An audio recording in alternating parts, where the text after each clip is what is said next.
ओम शांति। भगवत गीता श्लोक क्लास में आज का श्लोक है 10वें अध्याय का 15वां श्लोक, अध्याय 10, श्लोक नंबर 15। श्लोक है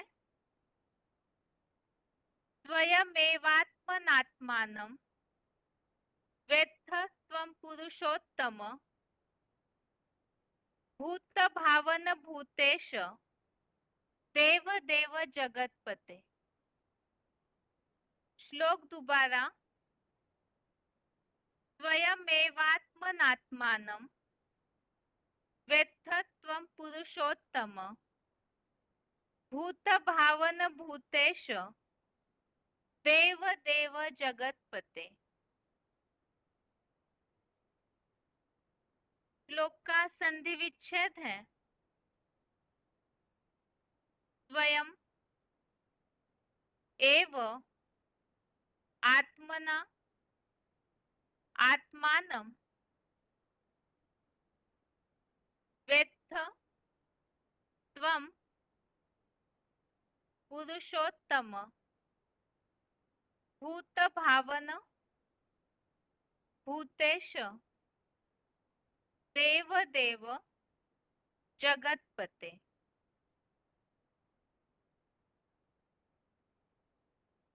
संधि विच्छेद दोबारा। स्वयं एव आत्मना आत्मानं वेत्थ त्वं पुरुषोत्तम भूत भावन भूतेश देव देव जगतपते।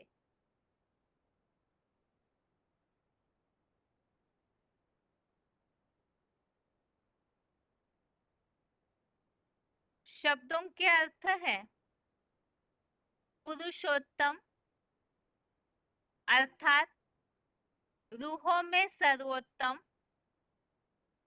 भूत भावन अर्थात हे भूतों के जन्मदाता, भूतेश अर्थात भूतेश्वर, देव देव अर्थात हे देवाधिदेव, जगतपते अर्थात जगतपति, त्वम अर्थात आप, स्वयं अर्थात स्वयं, एव अर्थात ही, आत्मना अर्थात अपने द्वारा, आत्मानम अर्थात अपनी आत्मा के स्वरूप को, वेत्थ अर्थात जानते हो।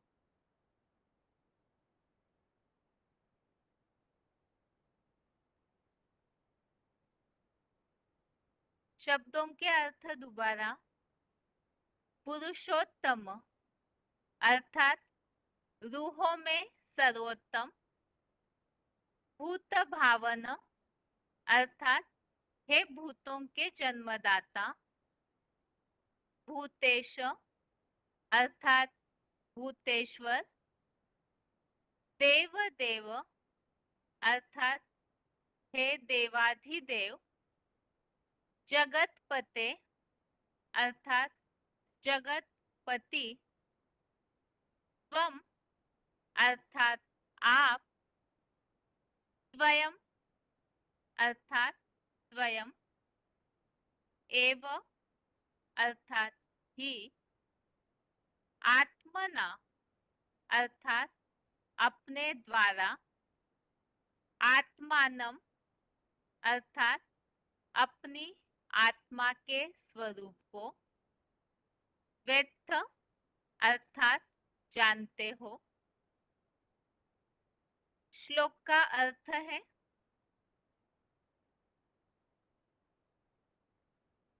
रूहों में सर्वोत्तम, हे भूतों के जन्मदाता, भूतेश्वर, हे देवाधिदेव जगतपति, आप स्वयं ही अपने द्वारा अपनी आत्मा के स्वरूप को जानते हो। तो यहाँ पर जैसे कि श्लोकों में हम टॉपिक समझ रहे थे, अर्जुन जो भगवान की स्तुति कर रहे हैं, तो इसमें इसके पिछले श्लोकों में हमने जो बातें देखी है, जैसे अर्जुन ने भगवान से ये बात कही कि आप शिव बाबा ही परम ब्रह्म है, परम धाम है, परम पवित्र है, शाश्वत दिव्य पुरुष है, आदि अनादि देव है। और भगवान का ये जो ऐसा रूप है, अर्थात शिव बाबा का जो परम पिता इस साकार सृष्टि पर आकर जिनके द्वारा कार्य करते हैं, वो हीरो पार्टधारी अव्यक्त मूर्ति महादेव भाव को न देवताएं न दानव जानते हैं। अब जब भगवान के स्वरूप को, जो अव्यक्त मूर्ति महादेव भाव को कोई भी नहीं जानता है, जबकि वे परम ब्रह्म शाश्वत पुरुष है, तो इसीलिए आज के श्लोक में अर्जुन भगवान से ये बात कह रहे हैं कि आप स्वयं ही अपने द्वारा अपनी आत्मा के स्वरूप को जानते हो। तो इसी में ही और भी बातें जो क्लैरिफिकेशन वाले अर्थ में बताई है, तो क्लैरिफिकेशन सहित अर्थ है, रूहों में सर्वोत्तम शिव बाबा, हे भूतों के सूक्ष्म शरीरी पार्ट के जन्मदाता भूतेश्वर, हे देवाधिदेव जगतपति, आप स्वयं प्रवेशनीय अजन्मा अगर्भा होने कारण ही अपने मुकर्रर अर्जुन सो आदम रथ द्वारा अपनी आत्मा के स्वरूप को जानते हो। तो यहाँ भगवान अजन्मा है और प्रवेश करके वो जो दिव्य जन्म लेते हैं, इसके पिछले श्लोक में 10वें अध्याय की शुरुआत में ही हमने इस बात का उल्लेख समझा था कि भगवान के उस प्रकृष्ट जन्म को कोई भी नहीं जानता है। 10वें अध्याय के दूसरे श्लोक में जो उल्लेख है, तो भगवान का वो जो प्रवेशनीय दिव्य जन्म है अर्जुन मुकर्रर रथ के द्वारा, तो उस रथ के द्वारा ही, अर्थात भगवान तो स्वयं अपने स्वरूप को जानते हैं, और इसी के बारे में ही जो श्लोक में यहाँ उल्लेख आया है, आप स्वयं अपने द्वारा अपनी आत्मा के स्वरूप को जानते हो।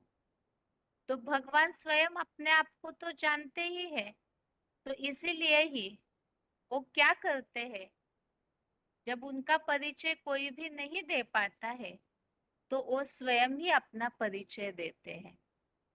और साथ में ही जिस तन के द्वारा, मुकर्रर रथ के द्वारा सृष्टि परिवर्तन का कार्य होता है, अर्थात अर्जुन का रथ, तो फिर उनको भी उनका परिचय मिलता है। इसी के बारे में नीचे फुटनोट में दिया हुआ है। पहले तो आप स्वयं, ऐसे जहां उल्लेख आया है उसके बारे में नीचे मुरली पॉइंट दिया हुआ है। मुरली तारीख है 8 अक्टूबर 1968, मुरली डेट 8 अक्टूबर 1968। वह सद्गुरु स्वयं ही आकर अपना परिचय देते हैं। बाप के सिवाय बाप का परिचय कोई दे न सके। अब भगवान के इस दिव्य प्रवेश योग्य जन्म को और जो अव्यक्त मूर्ति महादेव भाव को कोई भी नहीं जानता है, तो वो भगवान स्वयं ही अपनी आत्मा के स्वरूप को जानते हैं, क्योंकि वो अजन्मा अगर्भा है, जन्म मरण के चक्र में नहीं आते, तो वो कोई बात भूलते भी नहीं, और इसीलिए ही वो स्वयं अपना परिचय देते हैं। तो बाप का परिचय उनके सिवाय, उनके स्वयं के सिवाय कोई दे नहीं सकता। और इसका कारण जो आगे और एक फुटनोट के लिए निशानी दी हुई है, प्रवेशनीय अजन्मा अगर्भा होने के कारण।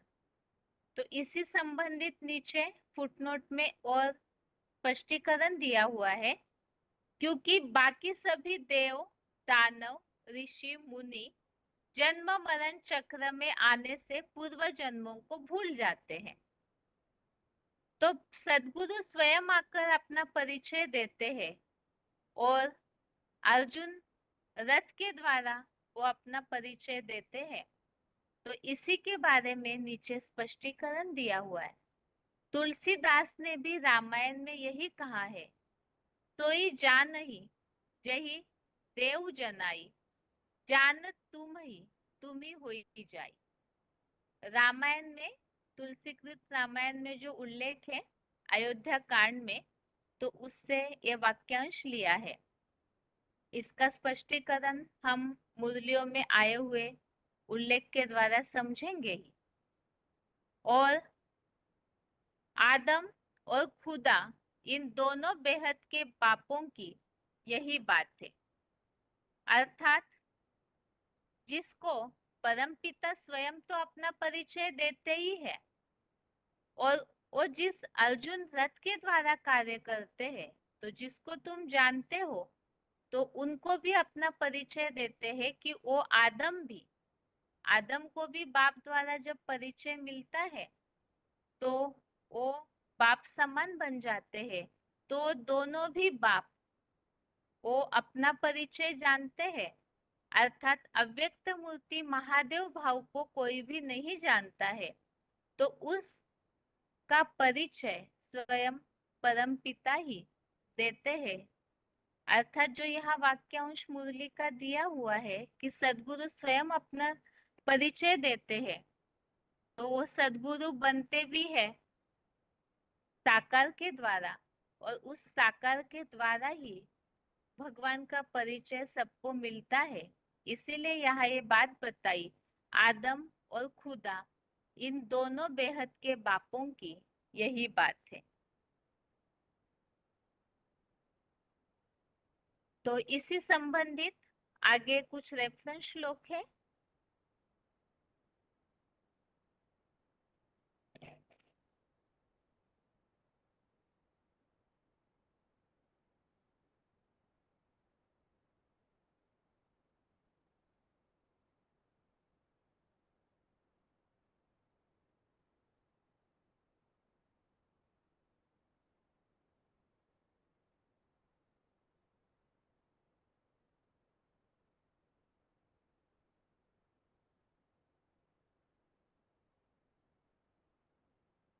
पहला है 15वें अध्याय का 18वां श्लोक, अध्याय 15 का श्लोक नंबर 18।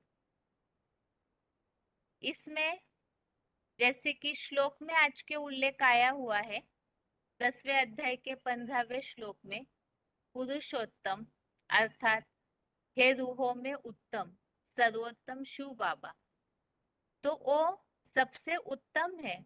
इस हिसाब से भी यहाँ पुरुषोत्तम कहा हुआ है, और उसी पुरुषोत्तम के लिए जो परम पिता के समान बन जाता है, उन्हीं के लिए नीचे फुटनोट में वाक्यांश दिया है, आदम को खुदा मत कहो, आदम खुदा नहीं, लेकिन खुदा के नूर से आदम जुदा नहीं। जो आज के श्लोक में हमने फुटनोट में वाक्यांश देखा तुलसीकृत रामायण का, कि जो उल्लेख आया हुआ है उसमें, सोई जान ही जय देव जनाई, जानत तुम ही हुई जाई। अर्थात जिसको तुम जानते हो उसको फिर अपना परिचय देते हो। तो आदम को जब परिचय मिल जाता है, तो वो भी स्वयं इस तरह से बन जाता है। बाप समान अर्थात परम पिता के समान, खुदा के समान बन जाता है, जिसके लिए हिंदुओं में तो मान्यता है कि शिव और शंकर एक ही है। जिसी के लिए हमने अभी तक उल्लेख समझा, अव्यक्त मूर्ति महादेव अर्थात साकार होते हुए भी वो अव्यक्त ऐसी निराकारी बीजरूप स्टेज वाले बन जाते हैं। और उसी के लिए मुसलमानों में कहा है, आदम को खुदा मत कहो, आदम खुदा नहीं, लेकिन खुदा के नूर से आदम जुदा नहीं। तो वो आदम इस तरह से खुदा के समान बन जाते हैं, अर्थात ही शंकर ही शिव समान बन जाते हैं। तो वो दोनों बापों की बात है कि उनके स्वयं के द्वारा ही उनका परिचय अन्य सारी मनुष्य सृष्टि को मिलता है। और नीचे है दूसरा श्लोक 11वें अध्याय का 13वां, अध्याय 11 का श्लोक नंबर 13। इसमें आज के श्लोक में जो उल्लेख आया हुआ है हे देवाधिदेव, तो इसी के बारे में यहाँ भी उल्लेख आया हुआ है देवाधिदेव का। और 11वें अध्याय का 37, अध्याय 11 का 37 श्लोक में भी देवाधिदेव का उल्लेख आया हुआ है। ये रेफरेंस श्लोक हुए और आज का श्लोक हमने समझा है कि परमपिता का परिचय इस सृष्टि पर कोई भी नहीं दे सकते हैं, क्योंकि सब जन्म मरण के चक्र में आने के कारण ऋषि मुनि जो भी मनुष्य मात्र है वो भूल जाते हैं। इसीलिए परमपिता स्वयं अपना परिचय देते हैं, सद्गुरु स्वयं अपना परिचय देते हैं, क्योंकि अजन्मा अगर्भा होने के कारण वही अपने मुकर्रर अर्जुन सो आधम रथ द्वारा अपनी आत्मा के स्वरूप को जानते हैं। ये श्लोक का अर्थ हुआ। आगे उच्चारण सुनते हैं, उसके बाद पॉइंट्स।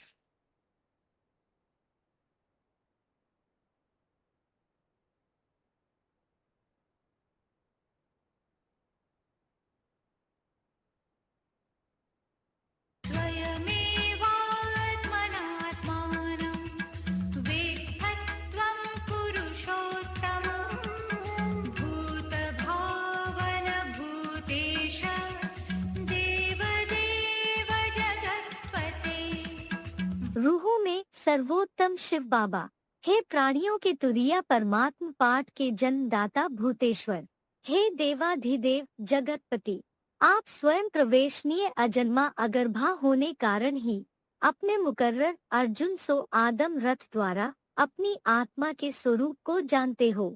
वह सद्गुरु स्वयं ही आकर अपना परिचय देते हैं। मुरली तारीख 8-10-68 पृष्ठ 2 मध्य। बाप के सिवा बाप का परिचय कोई दे ना सके, क्योंकि बाकी सभी देव दानव ऋषि मुनि जन्म मरण चक्र में आने से पूर्व जन्मों को भूल जाते हैं। तुलसीदास ने भी रामायण में यही कहा है, सोई जाने जेहि देहु जनाई, जानत तुम्ही हुई जाई। अयोध्या कांड। आदम और खुदा इन दोनों बेहद के बापों की बात है।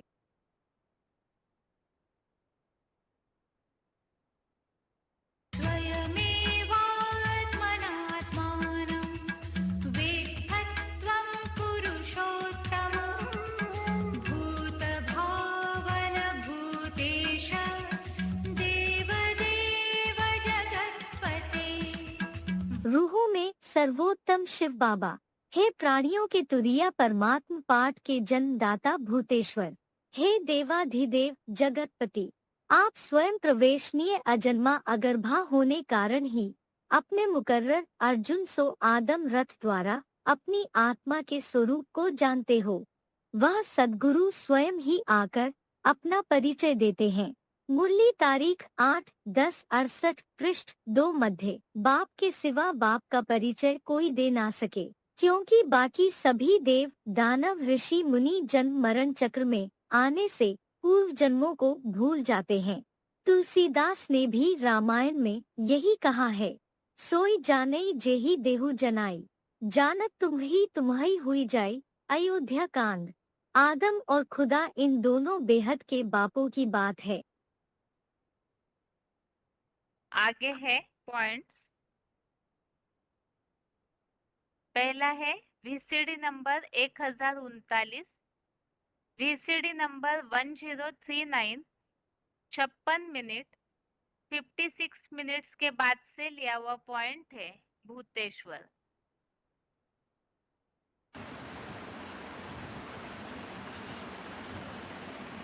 जैसे कि बिना रथ के सोल भटकती है,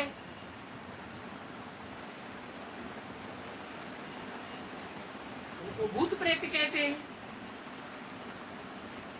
परंतु बाप का तो मुकर्रर रथ है,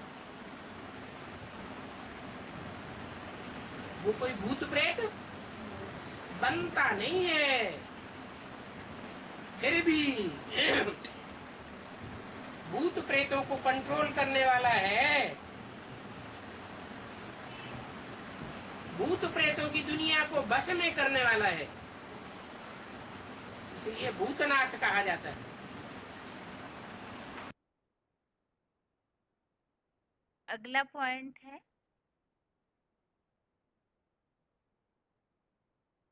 देवाधिदेव, वीसीडी नंबर 2794, वीसीडी नंबर 2794 1 घंटा 17 मिनट के बाद से लिया हुआ पॉइंट। क्यों नहीं कहेंगे? उनको तो कहते हैं देवदेव महादेव, ब्रह्मा देव, विष्णु देव और उनसे भी ऊंचे देव देव, दोनों देवों से महादेव बड़ा देव, देवाधिदेव। अगला पॉइंट है वीसीडी नंबर 2370, वीसीडी नंबर 2370 2 घंटा 26 मिनट 2 आवर्स 26 मिनट्स के बाद से लिया हुआ पॉइंट है। बाप के सिवा बाप का परिचय कोई दे न सके। आदम और खुदा इन दोनों बेहद के बापों की बात है। स्वाधीन बनाने वाला एक ही शिव बाप है, जो इस सच्ची रूपी रंगमंच पर आकर के उस साकार मनुष्य सृष्टि के व्यक्तित्व का परिचय देता है कि वो व्यक्तित्व कौन है जिसको मैं आप समान बनाकर जाता हूं। अपनी सारी प्रॉपर्टी देकर जाता हूं। श्रेष्ठ से श्रेष्ठ इस रंगमंच पर कौन है, इस रंगमंच पर उसका परिचय वो देता है, और वो जो परिचय देता है उस परिचय को वो ही समझता है। कौन है? वो ही एक आत्मा समझती है, जो उसके दिए हुए अखूट ज्ञान भंडार को ग्रास्प करती है। दूसरा कोई समझता ही नहीं। तो वो मनुष्य सृष्टि का बाप, वो आत्माओं का बाप, बाप का परिचय बाप ही दे सकता है, चाहे वो आत्माओं का बाप हो, चाहे वो मनुष्य सृष्टि का बाप हो। मनुष्य सृष्टि के बाप का परिचय भी भले ब्रह्मा के मुख से सुप्रीम सोल बाप ने दिया है ना, लेकिन वो बात भी सिवाय उस मनुष्य सृष्टि के बाप के कोई नहीं समझ सकता। इसलिए बोला बाप का परिचय बाप ही दे सकता है। दो बेहद के बाप हैं, एक आत्माओं का बाप और एक मनुष्य सृष्टि का बाप। तो जो मनुष्य सृष्टि का बाप है उसका परिचय भी मनुष्य सृष्टि में कोई नहीं दे सकता। वो बाप स्वयं अपना परिचय देता है। अगला पॉइंट है VCD number 1474, VCD number 1474 11 minute 11 minutes के बाद से लिया हुआ पॉइंट है। बाप के सिवा बाप का परिचय कोई दे न सके, क्योंकि बाकी सभी देव दानव ऋषि मुनि जन्म मरण के चक्र में आने से पूर्व जन्मों को भूल जाते हैं।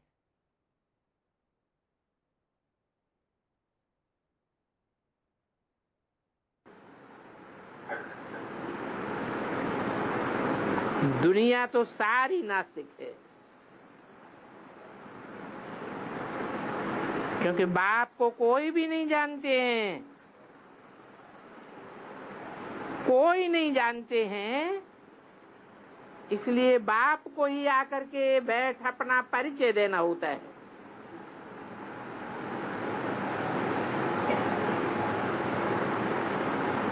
बाप के सिवाय बाप का परिचय कोई दे ही नहीं सकता।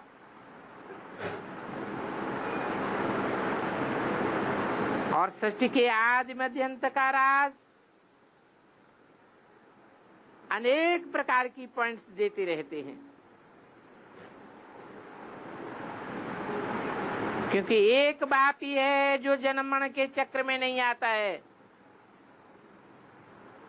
बाकी तो जो भी आत्माएं हैं मनुष्य मात्र की, वो सब जन्म मरण के चक्र में आती हैं, अपने पूर्व जन्मों को भूल जाती हैं। इसलिए सृष्टि के आदि मध्य अंत का ज्ञान नहीं दे सकती। अगला पॉइंट है VCD नंबर 2484, VCD नंबर 2484 1 घंटा 4 मिनट 1 आवर 4 मिनट्स के बाद से लिया हुआ पॉइंट है। सोई जानई जेहि देव जनाई।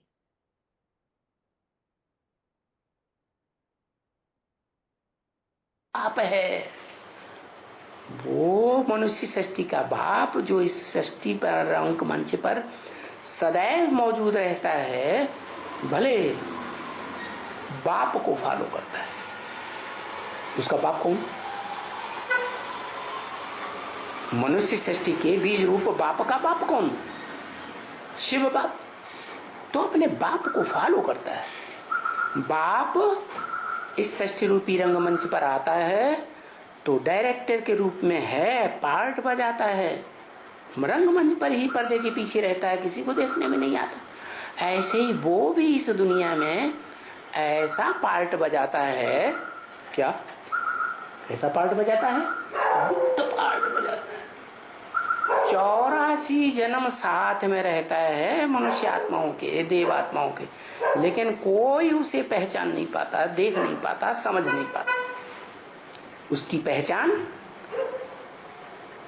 वो ऊंचे ते ऊंचा बाप, जो आत्माओं का बाप सुप्रीम सोल शिव है, वो आकर के बताता है। क्या क्या बताता है? जो रामायण में लिखा है, जे ही जानौ ते ही देव जनाई। क्या? जे ही जानौ, ऊपर को मुख करके बताया। वो सबसे ऊंचा है ना, ऊंचे ते ऊंचे भगवान, सुप्रीम सोल, आत्माओं का भी बाप, मनुष्यों का भी बाप है।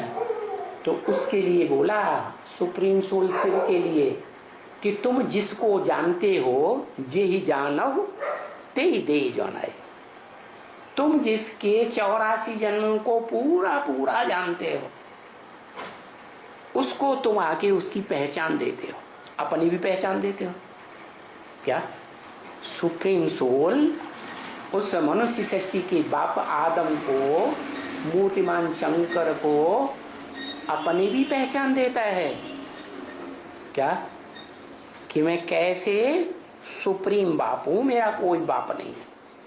और जिसमें प्रवेश करता है सृष्टि रूपी रंगमंच पर आकर के, जिस अर्जुन के शरीर रूपी रथ में उसका भी परिचय देता है। अगला पॉइंट है VCD नंबर 2387, VCD नंबर 2387, 3 घंटा 20 मिनट 3 आवर्स 20 मिनट्स के बाद से लिया हुआ पॉइंट है। जानत तुम ही हुई जाई।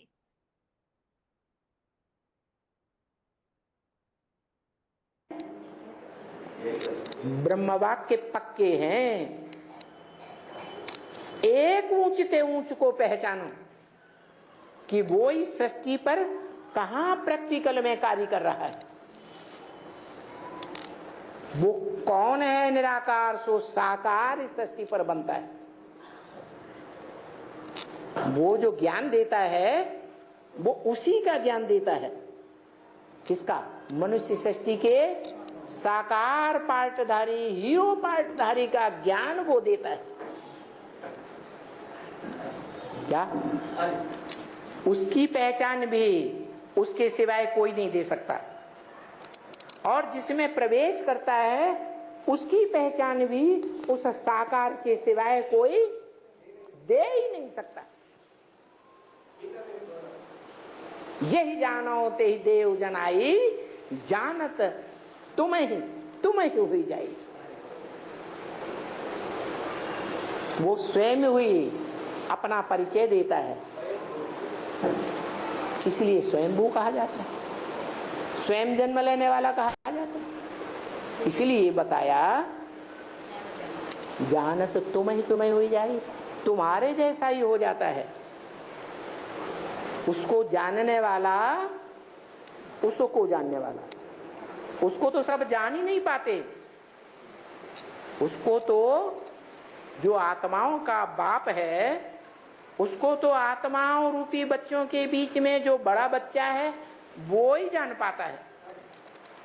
वो इसकी अखूट ज्ञान भंडार की प्रॉपर्टी ले पाता है वो। लेकिन उसको भी कौन पहचानता है? कोई भी नहीं पहचान सकता। वो स्वयं ही अपना परिचय देता है, उसका परिचय कोई दे ही नहीं सकता। इसलिए बोला जानत तुम ही हुई जाए, तुमको जानने वाला तुम्हारे जैसा ही हो जाए। इस तरह से 10वें अध्याय के 15वें श्लोक संबंधित पॉइंट्स हमने समझे हैं।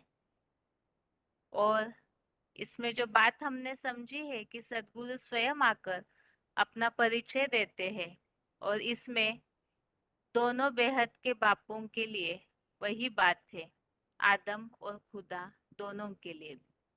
अभी आगे है रिवीजन।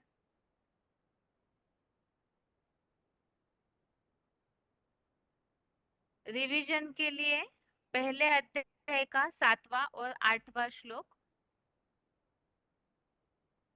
अध्याय फर्स्ट श्लोक नंबर 7, श्लोक नंबर 8, और 10वें अध्याय का 15वां, अध्याय 10 का श्लोक नंबर 15। पहला है, पहले अध्याय का 7वां श्लोक है। इसके पिछले श्लोकों में हमने चौथे श्लोक से 6वें श्लोक तक, श्लोक नंबर 4 से श्लोक नंबर 6 तक पांडव सेना के महारथियों के नाम समझे थे।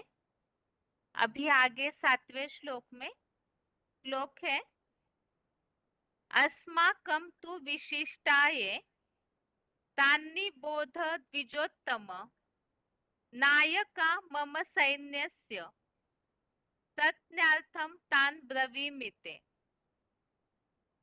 श्लोक दोबारा, अस्माकं तु विशिष्टाये तान्नि बोध द्विजोत्तम नायका मम सैन्यस्य तज्ञार्थम तान ब्रवीमिते। अर्थात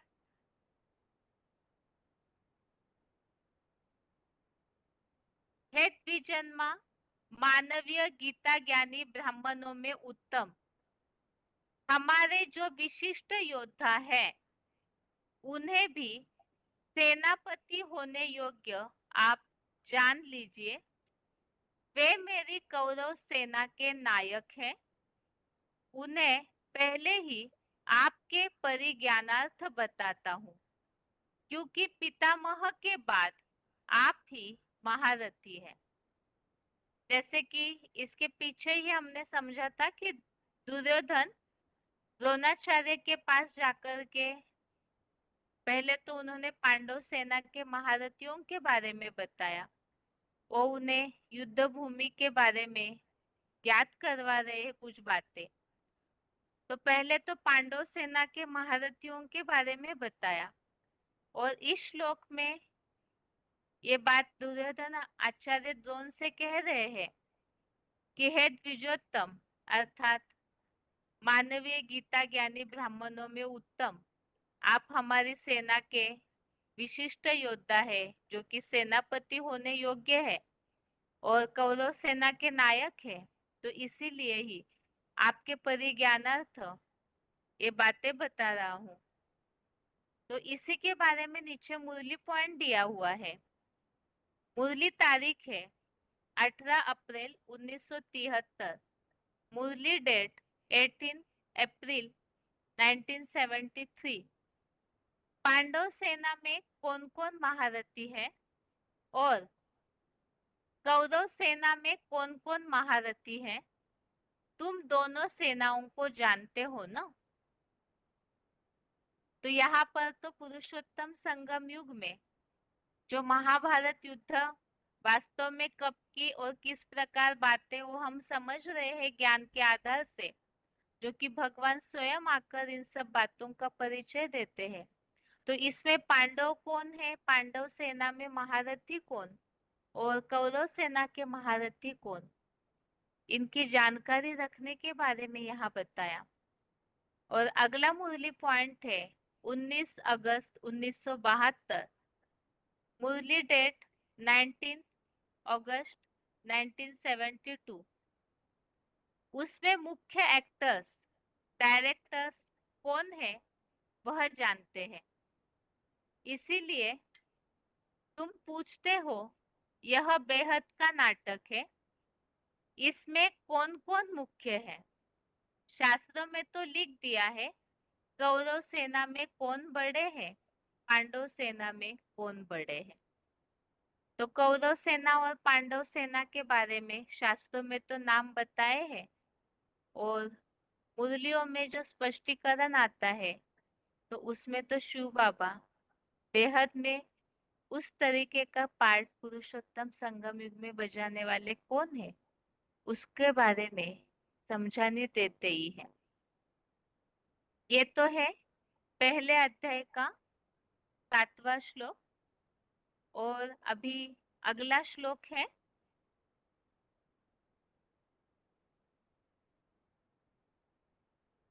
8वां श्लोक, श्लोक नंबर 8 है।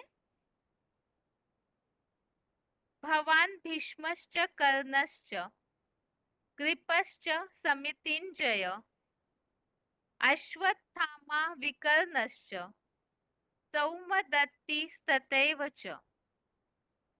श्लोक दोबारा। भवान भीष्मश्च कर्णश्च कृपश्च समितिञ्जय अश्वत्थामा विकर्णश्च सौमदत्तिस्तथैव च। अर्थात आप स्वयं आचार्य है ही, और पितामह भीष्म जिनकी माहिती शब्दार्थों में है, ऐसे ही कर्ण और आदि नारायण की जो सारे संसार में कभी न हारने वाला सदाकाल युद्ध में विजयी समितिंजय गुरु राज परिवार में निस्वार्थ और सेवा वाले बड़े कृपालु। तो इसमें प्रश्न चिन्ह दिया हुआ है कि क्या इस तरह से उनके गुण है, इस भाव से गुरु राज परिवार में निस्वार्थ सेवा वाले बड़े कृपालु कृपाचार्य, और उसी तरह आपका पुत्र अर्थात दुर्योधन द्रोणाचार्य से बात कर रहे हैं, तो गुरु द्रोणाचार्य का पुत्र उसी तरह आपका प्रिय पुत्र मन रूपी सर्प मणि का धारण करता अश्वत्थामा दुर्योधन के सामने ही निडर होकर कटाक्ष करता और चापलूस कर्ण और दुशासन के भी विपरीत स्वभाव वाला विकर्ण और इस चापलूसी संसार में शीतल ज्ञान कृष्णचंद्र उर्फ सतयुगी 16 कला नारायण की तीसरी पीढ़ी के नारायण में प्रविष्ट भूरी भूरी प्रशंसनीय महात्मा बुद्ध ही सोमदत्त पौत्र भूरिश्रवा है। इस बात के संज्ञानार्थ AIVV का एडवांस कोर्स अनिवार्य है। तो यहाँ कौरव सेना के महारथियों के बारे में बताया। पहले तो आप स्वयं आचार्य है ही अर्थात द्रोणाचार्य। दूसरे है पितामह भीष्म। पितामह भीष्म कौन है? इनके बारे में जो इस भगवत गीता की किताब में कुछ शब्दार्थ शुरू में दिए हुए हैं, तो पितामह भीष्म की माहिती उन शब्दार्थों में दी हुई है, जिसके बारे में पितामह भीष्म के बारे में आगे पॉइंट्स के द्वारा तो हम समझेंगे ही। बाकी यहाँ पर पितामह भीष्म किनके लिए बताया है उसे भी देखते हैं। भीष्म का अर्थ भयंकर, जो सर्प की भांति भयंकर विषैला शास्त्रीय ज्ञान उगलते हो। पितामह अर्थात कलयुग अंत के उन भयंकर बाबाओं या साधुओं को भीष्म पितामह कहेंगे, जो परमात्मा सर्वव्यापी का उल्टा ज्ञान सुनाकर खास भारत और आम सारे विश्व धर्मों के लोगों की बुद्धि को भटका देते हैं।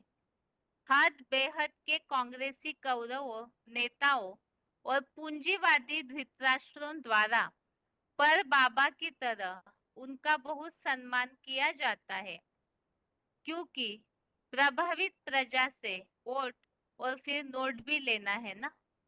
तो यहाँ पितामह भीष्म अर्थात ऐसे साधु सन्यासी जिनके लिए बताया कि वो परमात्मा सर्वव्यापी का उल्टा ज्ञान सुनाते हैं, और ऐसों का अर्थात सन्यासियों का बहुत मर्तबा भी होता है प्रजा वर्ग में। अगला बताया है कर्ण।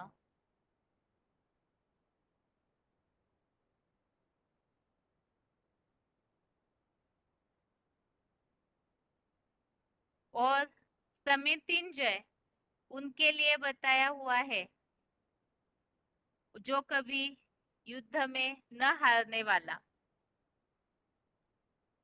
पहले द्रोणाचार्य, दूसरे पितामह भीष्म, तीसरा कर्ण, चौथे है समितिंजय, पांचवे है कृपाचार्य, छठवे है द्रोणाचार्य का पुत्र मन रूपी सर्पमणि का धारण करता अश्वत्थामा, विकर्ण जो कि दुर्योधन के भाई है, जिनके लिए बताया हुआ है कि वो दुर्योधन के सामने ही निडर होकर कटाक्ष करता और दुशासन के भी विपरीत स्वभाव वाला।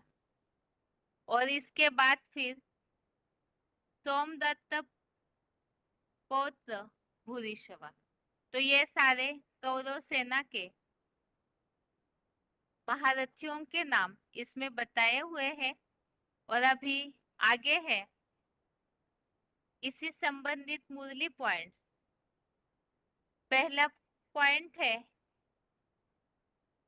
4 जून 1965, मुरली डेट 4 जून 1965। धृतराष्ट्र के बच्चे यानी अंधे की औलाद, उनकी सेना में कौन कौन थे? देखो आते हैं ना, भीष्म पितामह, द्रोणाचार्य, अश्वत्थामा, ये किसकी सेना में थे? धृतराष्ट्र की। अंधे की औलाद अंधे। अगला पॉइंट है मुरली तारीख 27 फरवरी 1966, मुरली डेट 27 फरवरी 1966। भीष्म पितामह, द्रोणाचार्य, अश्वत्थामा ये सभी किसके थे? कौरव की सेना में थे। आगे है, इसी श्लोक के नीचे और भी फुटनोट में पॉइंट्स दिए हुए हैं। अश्वत्थामा के बारे में यहाँ एक VCD का पॉइंट दिया हुआ है, तो उसे हम क्लिप के द्वारा ही समझेंगे। और अगला मुरली पॉइंट है 23 नवंबर 1966, मुरली डेट 23 नवंबर 1966। यह साधु लोग आदि सब कौरव संप्रदाय है। भीष्म, द्रोणाचार्य आदि सब ही है साधुओं के नाम।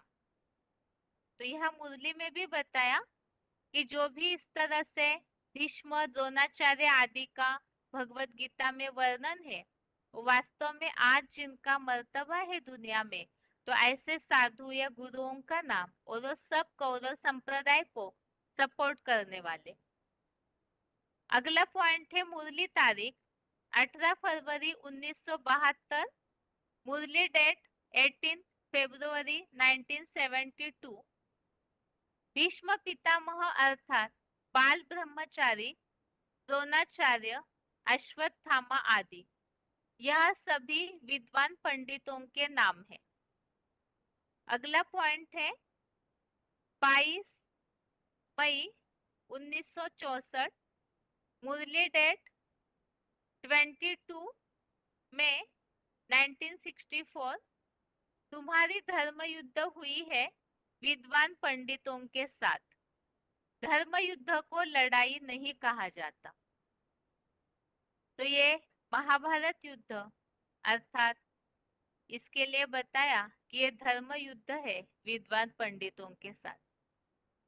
अभी इसी श्लोक में जिन महारथियों के नाम आए हुए हैं, तो उसके बारे में मुरलियों में आए हुए उल्लेखों के द्वारा समझते हैं कि वास्तव में गीता में वर्णित महारथी कौन कौन है। पहला है अश्वत्थामा, जो श्लोक के नीचे ही पॉइंट दिया हुआ था। VCD नंबर 1574, VCD नंबर 1574, 1 घंटा 2 मिनट 1 आवर 2 मिनट्स के बाद से लिया हुआ पॉइंट।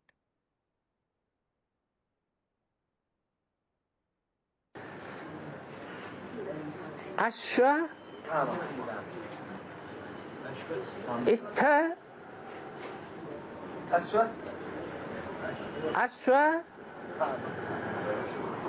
स्थ माँ। कैसी माँ? जो अश्व में स्थित है। अश्व माने मन रूपी घोड़ा। तो मन रूपी घोड़े में स्थिर रहना अच्छा है या बुद्धि में स्थिर रहना चाहिए? है मन रूपी, जो में मन में आया सो ही किया। पाप पुण्य कुछ भी नहीं देखा। मन में आया तो क्रोध आ गया, तो 5 पांडवों की हत्या करने के लिए चल पड़े। ये भी नहीं देखा कि जिनकी हम हत्या कर रहे हैं वो छोटे छोटे बच्चे हैं पांडवों के या पांडव हैं। बस धड़ा हत्या कर दी। तो मनमाना काम करना, मनमत पर चलना, वो अश्वत्थामा का काम है। मन कौन है? ब्रह्मा मन है। मनमत के आधार पर जो काम किए जाते हैं या कराए जाते हैं वो अश्वत्थामा के कार्य है। उनके मस्तक में क्या दिखाते हैं? वो आत्मा रूपी मणि है। अगला पॉइंट है Bhishma Pitamah, VCD number 397, VCD number 397, 10 minute 10 minutes के बाद से लिया हुआ पॉइंट। ईशम माने भयंकर।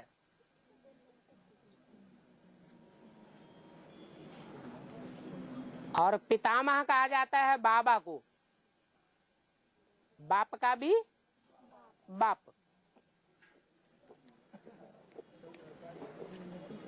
तो भारतवर्ष में मोस्टली बाबा किसको कहा जाता है? सन्यासियों को बाबा कहा जाता रहा या औरों को बाबा कहा जाता रहा? बाबा किसको कहते रहे? जो अपन को शिव बाबा समझते रहे उनको ही बाबा कहा गया।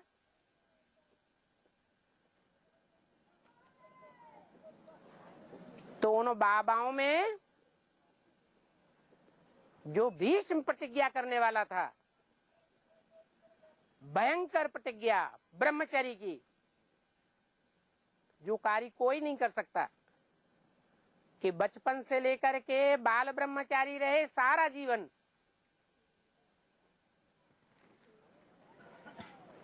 वो उन सन्यासियों के लिए कहा गया है।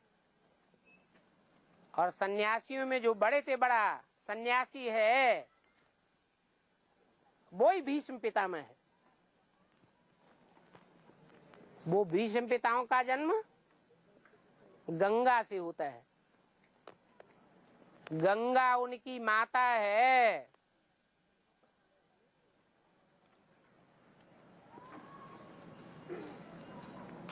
पिता कौन है?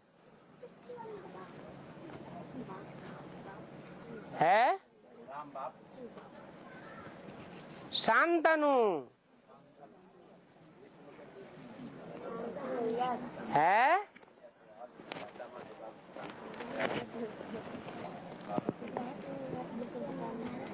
तो वो भीष्म पितामह भीष्म प्रतिज्ञा करने वाले थे और कौरवों की दुनिया में सबसे ज्यादा पावरफुल थे। उनसे ज्यादा कोई पावरफुल कौरव था? है? नहीं था। तो ऐसे ही बाबा ने बोला है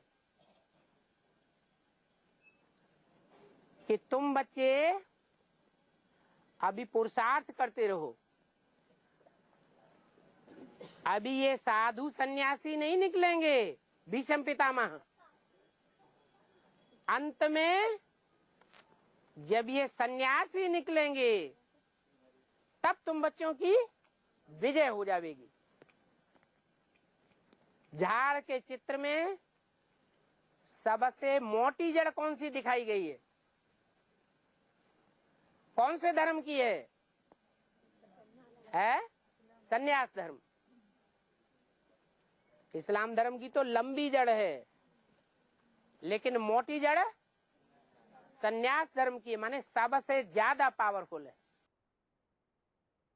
अगला पॉइंट है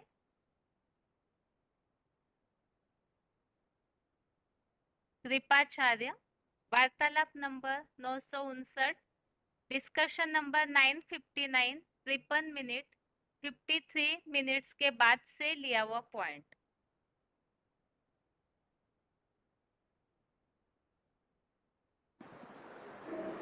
है कौरवों को जो दो गुरु दिखाए हैं, कौरवों में दो गुरु दिखाए हैं।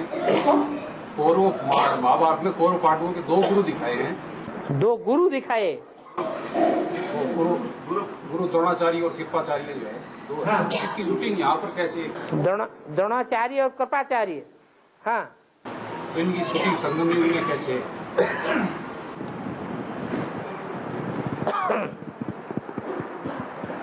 द्रोणाचार्य कहा जाता है। तो द्रोण माने बुद्ध रूपी घड़ा, द्रोण माने घड़ा, जिनका बुद्ध रूपी घड़ा बड़ी तेजस्वी है, ऐसे आचार्य। और कृपाचार्य जो है वो राजगुरु है। द्रोणाचार्य राजगुरु नहीं थे, वो पांडवों को, कौरव को शस्त्र विद्या सिखाने के लिए रखे गए थे। तो दो प्रकार के गुरु होते हैं, संगम युग में ब्राह्मणों की दुनिया में भी जो कौरव संप्रदाय है, उनमें दो प्रकार के पढ़ाई पढ़ाने वाले हैं मनुष्य गुरु। एक तो वो हैं जो परमानेंट बैठे हुए हैं, अंदर सरेंडर्ड होकर के बैठे हुए हैं, है या नहीं है? दीदी दादी दादाएं। और एक वो हैं जो परमानेंट नहीं बैठे हैं, जब चाहे तो अलग रहें, और अलग रहते भी हैं। वो कांटों के जंगल में रहते हैं, फिर भी गुरु बनकर के बैठे हुए हैं।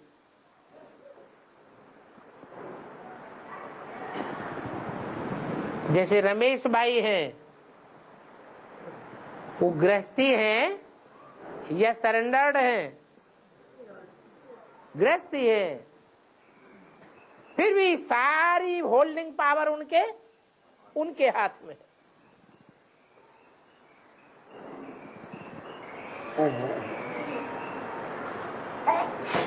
और उनके मुकाबले जगदीश भाई सरेंडर थे या नॉन सरेंडर थे?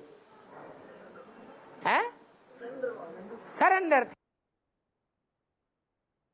अगला पॉइंट है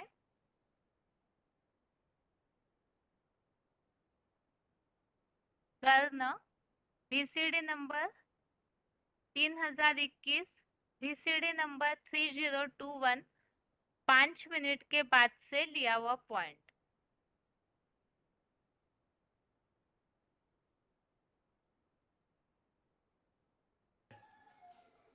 कर्ण का नाम सुना?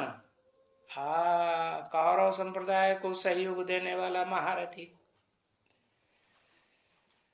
तो वो तो कर्ण की यादगार है।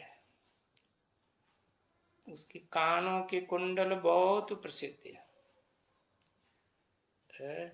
किस बात में प्रसिद्ध है? बुरा मत सुनो, कहते हैं ना, बुरा मत देखो, बुरा मत बोलो, बुरा मत सुनो। तो उस कर्ण की यादगार है। कर्ण का पार्टधारी भी है? ब्राह्मणों की दुनिया में कर्ण का पार्टधारी कौन है? ब्रह्मा। हाँ, कानों से सबसे पहले सुनता है कि बाद में सुनता है? सबसे पहले उसके कान सुनते हैं, इसलिए भी कर्ण नाम। और सबसे जास्ती जो सुनाया हुआ ज्ञान है शिव का, वो सुनाता कौन है? वो ही सुनाता है, तो भी कर्ण हुआ। तो काम के आधार पर नाम पक्का कर्ण पड़ा हुआ है। और बच्चा किसका है? शास्त्रों में दिखाई दिया, अधिरथ का बच्चा है। रथ माने शरीर रूपी रथ, जिसने शरीर रूपी रथ के ऊपर अधिकार किया हुआ है, उसका नाम अधिरथ रख दिया।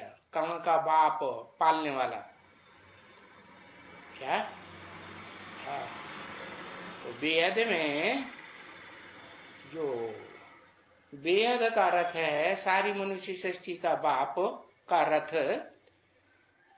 उसको चलाने वाला, पालने वाला कौन है? कहेंगे ज्ञान सूर्य, शिव। तो अधिरथ कहो, चाहे सूर्य कहो, चाहे सूर्य का बच्चा कहो। अरे कर्ण को जन्म किसने दिया है? कोई स्थूल रथ चलाने वाले अधिरथ जिसका नाम दिया, उसने जन्म दिया या सूर्य देवता ने जन्म दिया? हाँ, सूर्य देव ने जन्म दिया। तो देखो, सारी बातें इस पुरुषोत्तम संगम युग की हैं जो शास्त्रों में लिखी हुई। ये तो पहले अध्याय के श्लोक संबंधित पॉइंट हमने समझे। अभी आगे है आज का श्लोक।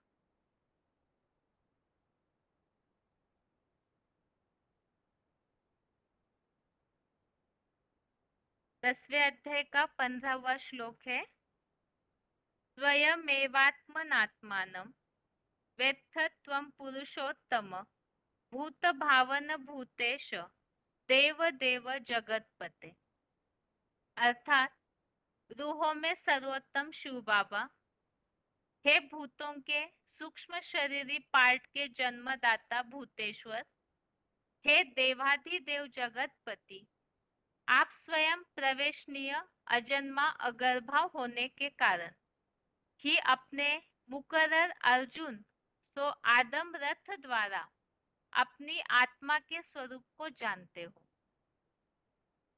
जहाँ श्लोक में उल्लेख आया हुआ है भावार्थ में आप स्वयं अपने स्वरूप को जानते हैं, तो इसी के लिए नीचे पॉइंट दिया हुआ है 8 अक्टूबर 1968 की मुरली। वह सद्गुरु स्वयं ही आकर अपना परिचय देते हैं। बाप के सिवा बाप का परिचय कोई दे न सके, क्योंकि बाकी सभी देव दानव ऋषि मुनि जन्म मरण के चक्र में आने से पूर्व जन्मों को भूल जाते हैं।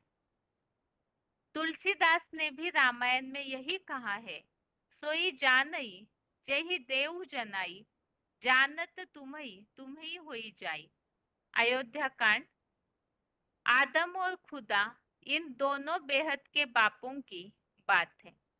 तो इसमें इस बात का उल्लेख है कि सद्गुरु स्वयं ही आकर अपना परिचय देते हैं। तो वो पहले जैसे मुकर्रर तनधारी, उनको जब परिचय मिलता है तो वो भी बाप समान बन जाते हैं।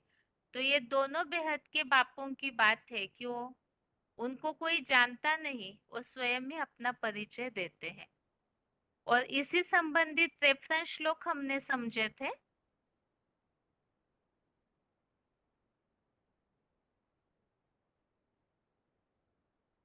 पंद्रहवें अध्याय का 18वां अध्याय 15 का श्लोक नंबर 18, इसमें पुरुषोत्तम शब्द का उल्लेख है। और जो आदम और खुदा, वो आदम को खुदा मत कहो, आदम खुदा नहीं, लेकिन खुदा के नूर से आदम जुदा नहीं, तो वो आदम भी खुदा की तरह ही समान बन जाता है।